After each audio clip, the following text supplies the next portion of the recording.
So I just got back from the 2025 Formula One Spanish Grand Prix in Barcelona. Now, I splurged a little bit for this race and got a ticket with local hospitality suite access. So besides all the race action, I'll also be giving you a full rundown of that experience. In this video, I'll share the race, my experience over the weekend, and some helpful tips if you plan to attend a race at the Circuit de Catalunya in future years.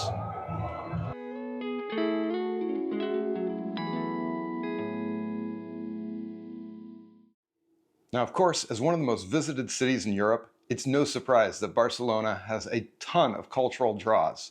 From architecture, food, and entertainment, there's plenty to see and do when you're not at the circuit. But you're not here to get a city tour, so let's talk F1.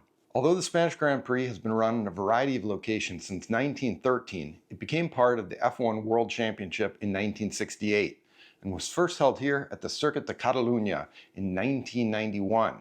Now, this will be the last time the Spanish Grand Prix will be held in Barcelona, since the race is scheduled to move to Madrid until at least 2035. However, don't despair. It's my understanding that an F1 race at this circuit will still be on the calendar for 2026 and future years, but instead will be titled the Barcelona Grand Prix. Now, the circuit is a 4.6-kilometer track outside Barna in the suburb of Montmelo. Now, it requires 66 laps over the course of the race. And because it's a mix of high and low speed corners and has some good elevation changes, it's both a fan and driver's favorite, and it's often been used for F1's pre-season testing. So first, assuming you've decided to come, you need a ticket. Which grandstand should you sit at? Now, your best grandstand to sit at depends on your preferences for viewing angles, proximity to key sections, and of course, your budget. Now, in the last few years, I've been to 5 F1 races in person, and I've learned the hard way that if I'm going to splurge on anything at a race, it's going to be on the ticket. I'm going to be in that seat for at least 10 to 12 hours over the course of the weekend, so I want my own seat, I want a great track view, and I want the ability to see the race on a large TV monitor as well. So normally, I just get the best grandstand seat that I can, which this year would have been either in the covered principal grandstand or a covered grandstand at either the first or final corners. The most expensive of these were about 575 euros for the 3 days. Now, assuming that's out of your budget, the most affordable admission is with general admission tickets, which at this circuit are called pelouse or lawn seats and are priced at 185 euros for the entire weekend. Now, if you're a casual fan who just wants to experience the atmosphere of the race, general admission here at this circuit is a great option. Now, although general admission isn't necessarily a great value for all circuits, in my observation, at the Circuit de Catalunya, it seemed like a great buy. There's a number of sloped embankments between turns 3 all the way to turn 8, and they provide great views of the race action. However, keep in mind, this type of ticket does not give you a seat, and the best vantage points get packed. I walked through the general admission area about 4 hours prior to the start of the race, and most of the prime spots in the shade were already taken. So if you opt for general admission, plan to arrive early with a chair and a beach umbrella. You will get rapidly fried in the Catalan sun without an umbrella. Now, just a quick note, I have another video on the most affordable way to attend your first Grand Prix. Check out the link at the end of this video and in the description if you're interested. However, as I mentioned before, this race I decided to splurge. The normally catered hospitality suites at an F1 race are a very pricey affair, with experience like those of the Paddock Club costing upwards of $6,000 to $10,000 US per person. But in addition to the really pricey suites, the Spanish Grand Prix has some locally hosted options, which are some of the most relatively affordable hospitality suites of any race in the F1 calendar. So I opted for one of the most affordable options, the Garden Village, located at the final turn before the finish straight. Now, after all the taxes and fees, the Garden Village hospitality suite tickets were 1,450 euros per person, but included a parking pass, which we didn't use, a seat in Grandstand H, which, if purchased by itself without the hospitality, would have cost 475 euros, as well as access to a trackside private covered village area that was fully catered. And they also had 2 sim racer setups with articulated race seats for guest use, and the suite had its own private washroom set up as well. Now, the Garden Village tents had 3 bars serving beer, wine, and non-alcoholic drinks as well. On Friday, since it's just free practice and the least attended race day, just the bars were serving. and there was a few packaged snacks available. But on Saturday and Sunday, the suite opened at 9, and there were buffets with 3 different food setups throughout the day. They did a breakfast, lunch, and dessert service. And I must say, the food was great. A lot of Spanish tapas-style small bites, but they also served paella and other dishes during lunch service as well. The food quality and the service was friendly and super attentive, and honestly, I thought the overall value of the ticket was well worth the upcharge from what a grandstand seat would have cost. I mean, it's a bit of a sticker shock when you first pay for the ticket, but for my 3 days at the circuit, I didn't have to buy any food or drink or wait in a single line for anything. Now, what's the price you put on that? There's also 2 other suites in the upstairs of the Garden Village that were priced a bit higher with some more upgraded amenities. So regardless of what type seat or hospitality you want to buy, let's talk a bit about the logistics of buying the tickets, getting to the circuit, and the flow of the race weekend. Now, in purchasing a ticket to any F1 race, the first place to consult should always be the circuit website. In this case, circuitcat.com. Now, typically the circuit website will be the most affordable and most reliable option for buying your tickets. And it turned out, though, that the hospitality suites, for some reason, were available from licensed ticket vendors a few weeks before the circuit website offered them.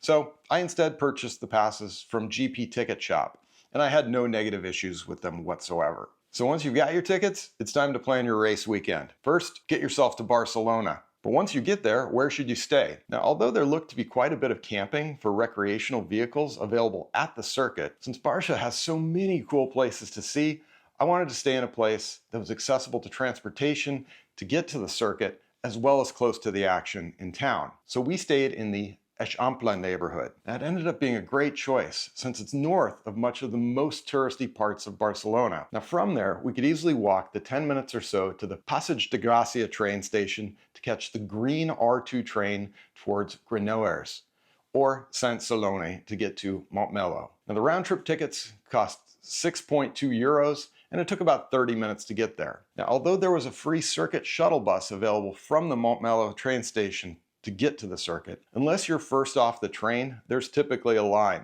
So as long as you're physically able, you'll likely save time by following the crowd to do the 30-minute walk to the circuit. But if you really need to take the shuttle, I'd suggest being in one of the first 2 carriages on the train. So you'll be first off and first in line for the shuttle bus. Now, if you do choose to walk, you'll pass through the town of Montmelo, and there's tons of vendors selling food, drinks, F1 merchandise, and souvenirs. Now there's also a direct bus service run by Sagales that runs on Grand Prix weekends from the Estació del Nord in Barcelona to the circuit. It takes around 45 minutes and costs around 15 euros per day when buying in advance for all 3 days. So what should you bring to the circuit with you? Now there's plenty of food and beverage outlets at the track, but no alcohol is sold inside the circuit.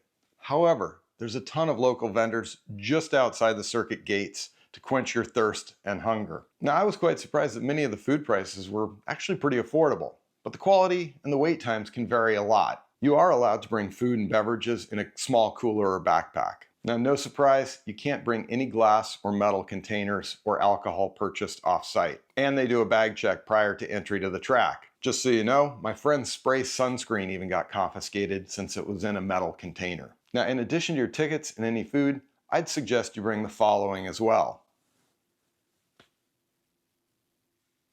So let's talk about the flow of the race weekend. There was a free pit lane walk for fans on Thursday, but I didn't get here until Friday, so unfortunately I had to miss that. Now access to that was done through a free raffle a few weeks beforehand that ticket holders could opt into online. I've done a public pit walk before, though, when I attended the 2023 Austrian Grand Prix. These are well worth doing if you have the opportunity. Now also, I didn't get into Barcelona in time to see free practice 1 on Friday, but I was able to get to the circuit in time for free practice 2. Now most F1 races typically also have support races that go on during the weekend.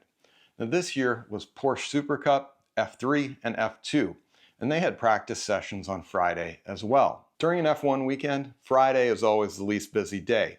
So if you want to explore and take advantage of some of the activities around the circuit, you won't have to wait in as many lines if you do them on Friday. Now, other than watching the race, most of the activities around the circuit are in the fan zone, which has a number of games and experiences, including a pit stop challenge where you can try your tire changing speed. Now, Saturday was another free practice session for F1 in the morning and a few support sprint races for F2 and Porsche Super Cup. Then, in the afternoon, F1 qualifying. Qualifying is what brings in the big crowds. Sunday, of course, is the main event. This year, the race started at 3 p.m. But there's a lot going on well before the race starts. We arrived at the circuit at 10:30 in the morning, and the bag and ticket check was fast. Now, on race day, there were a few performances by the Castellers de Villafranca, which is a cultural association dedicated to the Catalan tradition of human tower building. Now, it was super cool and a bit of a nail biter to watch them get 6 tiers of people high, especially the young kids that they have at the highest levels of the tower. Now, if you want to watch the driver's parade and all the pre-race warm-ups, try to be in your seats by at least 2 hours before the race. In this case, the driver's parade was at 1 p.m. We hung out in the Garden Village until about an hour before the race, then went up to get a seat in grandstand H that were in the shade and had a view of the large TV. The race itself was great.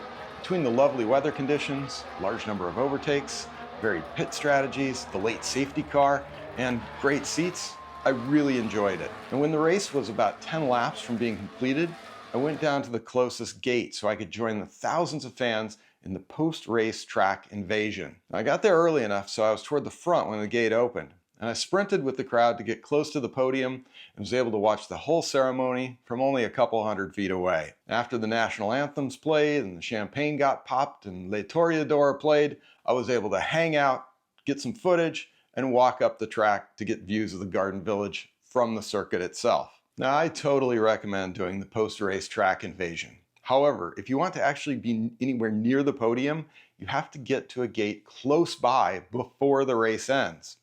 If seeing the podium ceremony isn't a big deal, or your seats are far away from the finish straight, it's still worth getting into the track just to conclude your race experience and snap a few pics. Now, this year, over 300,000 spectators attended the Grand Prix over the weekend. That is a lot of people to cram into a small town. And since many attendees take the train to the circuit for both qualifying and the race, there are huge lines around the station following qualifying and the race. Don't plan on being anywhere anytime soon at the end of the day on Saturday or Sunday. I'd suggest taking your time leaving the circuit, after the race do the track invasion, and relax a bit in Montmelo before heading to the station. There's live music and DJs playing to a dancing crowd in the town square, plenty of food and beverage options to keep the party going.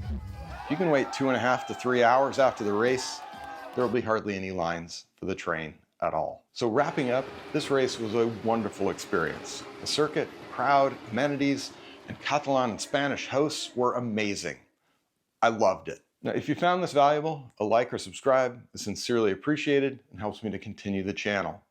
Don't hesitate to post your questions or comments, and hopefully I'll see you at a Grand Prix soon.